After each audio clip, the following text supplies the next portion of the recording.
Hello, I'm Hannah Critchlow, and the latest Naked Neuroscience podcast is now out.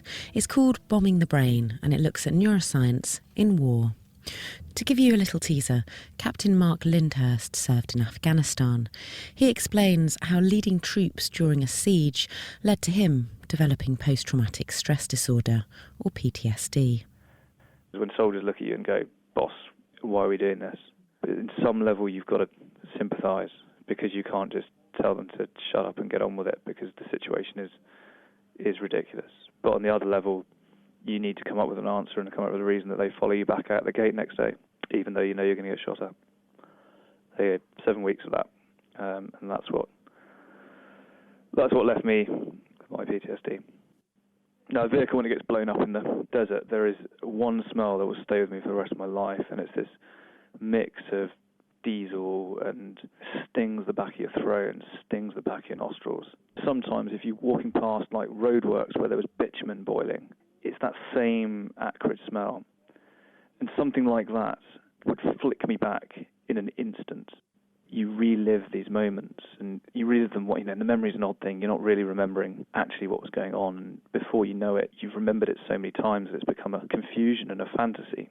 You didn't really feel justified in telling it to anyone because it's a very personal problem. But if you don't, it finds other ways to escape, and people turn to alcohol, to drugs.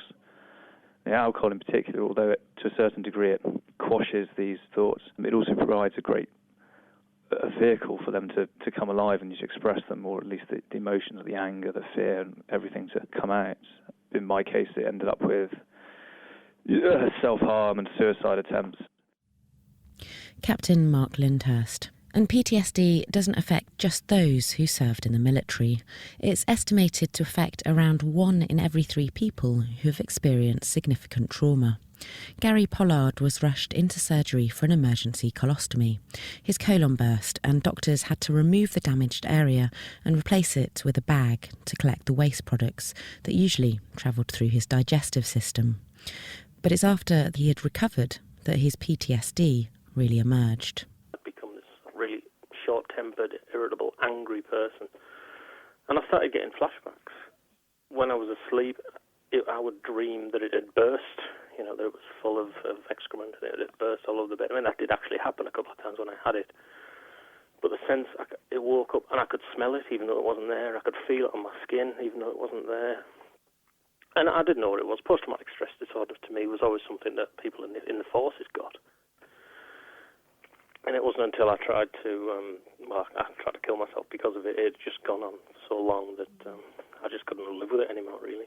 I ended up in a mental hospital for about a month. They put me on medication to try and lift my mood. I think just the love and support of my family and friends. I've started EDMR treatment. So eye movement desensitization and reprocessing. My therapist talks about it, just your brain hasn't processed it, which is why you relive it over and over again.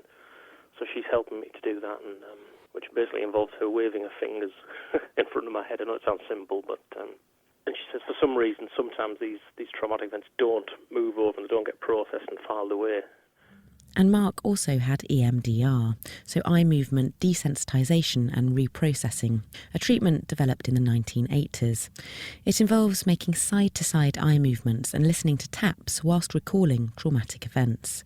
Different images, noises or smells acting as cues associated with the PTSD are presented. Patients are then trained to replace the traumatic thought with a positive one, and it's thought the alternating left-right eye movement stimulates the brain in a similar way to when you're sleeping with REM, rapid eye movement sleep, where memory reinforcement is thought to happen. More recently, small controlled doses of ecstasy are being used alongside this type of treatment. To find out more, I visited Dr. Amy Milton from Cambridge University. MDMA, which is also known as ecstasy, is a very, very dirty drug, so it has a lot of different effects on the brain. A few of the things that it does is mainly to increase levels of particular chemicals, so dopamine, noradrenaline, serotonin and oxytocin.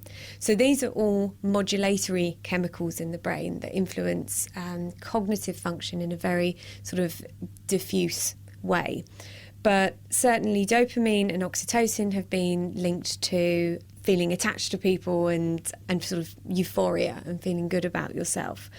MDMA used to treat post-traumatic stress, there has been some evidence that MDMA reduces the activity of the amygdala. So that might be why MDMA appears to be effective in conjunction with psychotherapy. It may be enhancing the effect that the psychotherapy is having, which should ultimately reduce the activity of the amygdala. And that reduces that feeling of fear and anxiety. Yes, exactly. So the amygdala is really important. It's important for a number of different emotional memories, but in the case of PTSD, for the storage of those fear memories. Thanks to Captain Mark Lyndhurst, Gary Pollard and Dr. Amy Milton. If you want to hear more about PTSD or neuroscience in general, visit nakedscientists.com/neuroscience for the latest Naked Neuroscience podcasts, or you can find us on iTunes.